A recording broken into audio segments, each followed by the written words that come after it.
Part 1 చూసారు కదా! ఈ పార్ట్ 2లో ఏంటంటే ఆ బర్డ్‌కి ఇంజ్యూర్ అయిందని చెప్పాను కదా!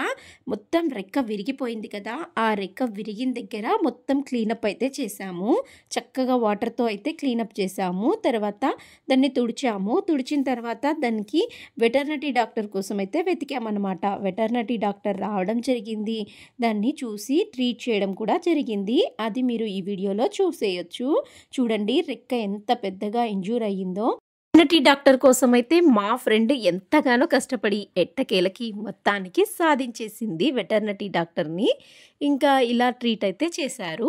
తర్వాత దీన్ని స్కేల్ సహాయంతో ఇలా బ్యాండేజ్ అయితే చుట్టి పెట్టారు. ఇలా చేసిన తర్వాత ఒక ఇంజెక్షన్ అయితే ఇయ్యడం జరిగింది. ఇంజెక్షన్ ఏసిన తర్వాత ఒక హాఫ్ అన్ అవర్‌కి కరెక్ట్‌గా ఇలా అయితే చూస్తూ ఉన్నారు కదా! ఇలా ఉంది. దీన్ని ఏం చేయాలో కామెంట్ బాక్స్‌లో కామెంట్ చేయడం అస్సలు మర్చిపోకండి.